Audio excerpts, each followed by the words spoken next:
अस्सलामुअलैकुम, मैं हूं अज़ीम और आप देख रहे हैं कोड विद अज़ीम। तो अब हम आ गए हैं कॉस्ट ऑफ क्वालिटी के ऊपर। हमने देखना है अगर आपने क्वालिटी प्रोवाइड करनी है तो उस पर आपकी जो कॉस्ट आएगी उसकी कौन कौन सी डिफरेंट टाइप्स हैं और वो क्या क्या हैं। आज के टॉपिक में हमने ये कंप्लीट करना है। तो आपके पास जो कॉस्ट ऑफ क्वालिटी है, सबसे पहले इस चीज़ को समझ लेते हैं। आपने अगर कोई भी क्वालिटी की चीज़ प्रोवाइड करनी है तो आपकी जो उस पर कोई ना कोई कॉस्ट लगेगी, उसके जितने भी रिलेटेड वर्क होंगे क्वालिटी के, तो वो आपकी क्या कहलाती है, कॉस्ट ऑफ क्वालिटी कहलाती है। अभी कॉस्ट ऑफ क्वालिटी आपके पास ये सिर्फ और सिर्फ क्वालिटी देने की कॉस्ट नहीं होती है, बल्कि वो भी कॉस्ट होती है जो आपकी ज़ाया हो जाती है जब आपकी जो क्वालिटी है वो मीट नहीं करती है। वो कॉस्ट भी आपकी जो है वो इसमें शामिल होती है। उसके बाद आपके पास एवरी टाइम जब भी रीडन होता है तो कॉस्ट ऑफ क्वालिटी क्या हो जाती है, इंक्रीज हो जाती है। फॉर एग्जांपल, आप कोई भी काम कर रहे हैं उसमें रीवर्किंग आ जाती है तो हमारे पास कॉस्ट क्या हो जाती है, ज़्यादा हो जाती है। इसी तरह से जब आप रीसेटिंग करते हैं किसी भी कंपोनेंट की तो आपका टाइम क्या लग रहा है, ज़्यादा लग रहा है, जबकि आपके पास जो है वो उसके प्राइस तो ज़्यादा नहीं होंगे उस केस में। तो यहाँ पर भी कॉस्ट क्या हो जाती है, इंक्रीज हो जाती है।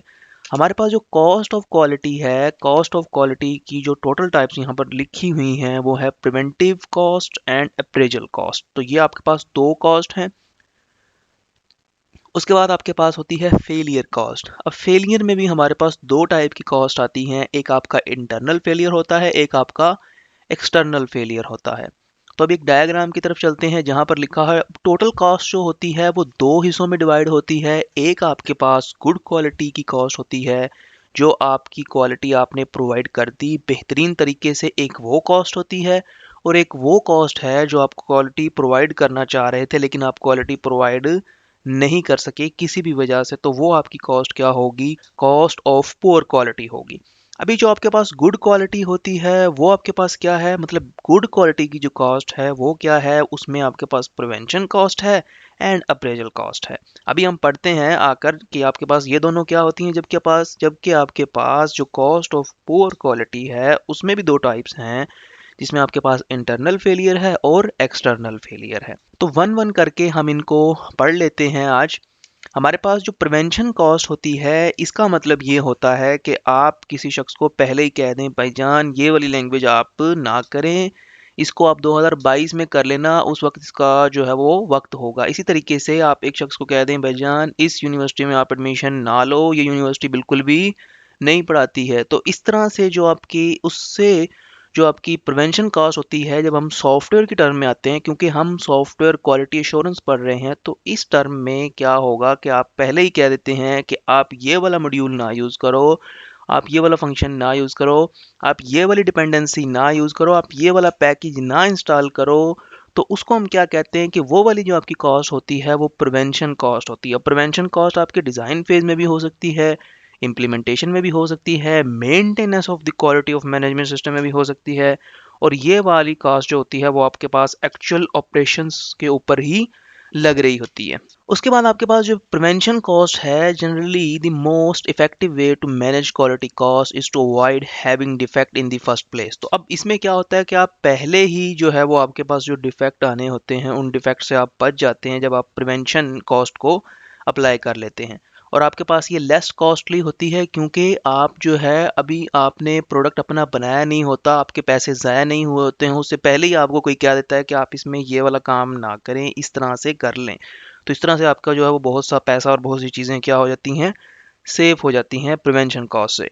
अब प्रिवेंशन कॉस्ट जो है वो सपोर्ट करती है activities whose purpose is to reduce the number of defects from occurring. तो बहुत से डिफेक्ट जो आपके होने होते हैं प्रिवेंशन कॉस्ट के आने की वजह से वो आपके डिफेक्ट क्या हो जाते हैं, नहीं आते हैं, वो रिमूव हो जाते हैं। उसके बाद कुछ एग्जांपल्स लिखी हुई हैं यहाँ पर। आपके पास जो एग्जांपल्स हैं कॉस्ट की, यहाँ पर आपके पास जो प्रिवेंशन कॉस्ट के ऊपर लगाते हैं वो आप क्वालिटी प्लानिंग कर रहे हैं, टेस्टिंग इक्विपमेंट पर आप लगा रहे हैं, या आप स्टाफ की ट्रेनिंग पर लगा रहे हैं, या आप क्वालिटी इंप्रूवमेंट प्रोसेस पर लगा रहे हैं, या सिक्स सिग्मा पर लगा रहे हैं। सिक्स सिग्मा जो है वो हम एक वीडियो में कंप्लीट करेंगे। इसकी एक डायग्राम बनी हुई है यहाँ पर, डिफरेंट जो है वो आपके पास वाइट बेल्ट है, येलो बेल्ट है, ग्रीन बेल्ट है, डिफरेंट बेल्ट यहाँ पर दिखाए गए हैं। तो ये आपके पास जो है वो लेवल ऑफ सिग्मा होता है, इसकी जो डिटेल है वो हम फिर कभी किसी वीडियो में देखेंगे। उसके बाद हमारा मोस्ट इंपॉर्टेंट दूसरा टॉपिक जो था वो आज का वो था अप्रेजल कास्ट। तो अप्रेजल कास्ट जो है वो क्या है, देखें जब आप फॉर एग्जांपल जब हम प्रिवेंशन कॉस्ट पढ़ रहे थे तो हम प्रिवेंट कर रहे थे किसी भी चीज़ से। अभी हमने क्या करना है, अभी हमने इसका मतलब होता है हमने जांच पड़ताल करनी है। उसके बाद आपके पास जो कॉस्ट आएगी वो क्या होती है, अप्रेजल कॉस्ट होती है। तो कॉस्ट एसोसिएटेड विद मयरिंग, हम मयर करते हैं, एवेल्यूएटिंग एंड ऑडिटिंग, हम जो है उनकी जांच पड़ताल करते हैं प्रोडक्ट्स की, सर्विसेज की, ये श्योर करने के लिए कि आपके पास जो क्वालिटी स्टैंडर्ड्स हैं वो आ गए हैं नहीं आ गए हैं, तो वो क्या कहलाती है, अप्रेजल कॉस्ट कहलाती है। तो जो भी डिफेक्टिव पार्ट होता है या product should be caught as early as possible in the production process, तो वो आपके पास जो है वो आपको पहले ही मिल जाता है। अभी हम अप्रेजल कॉस्ट को सम टाइम इंस्पेक्शन कॉस्ट भी कह रहे होते हैं, क्योंकि हम इसमें इंस्पेक्ट कर रहे होते हैं, चीज़ों का मुआयना कर रहे होते हैं। और ये आपके पास जो होती है, इसकी अगर हम एग्जांपल्स देखें तो यहाँ पर आपके पास इंस्पेक्शंस की जो कॉस्ट आएगी, टेस्टिंग की जो कॉस्ट आएगी, मेंटेनेंस की जो कॉस्ट आएगी, या आप इस तरह कह लें आप सुपरविजन कर रहे हैं तो उसकी जो कॉस्ट आएगी वो कॉस्ट आपके पास अप्रेजल कॉस्ट होती है। हमारी नेक्स्ट वीडियो में हम देखेंगे फेलियर कॉस्ट की जो दो टाइप्स हैं, मीन्स दैट इंटरनल फेलियर क्या है, एक्सटर्नल फेलियर क्या है।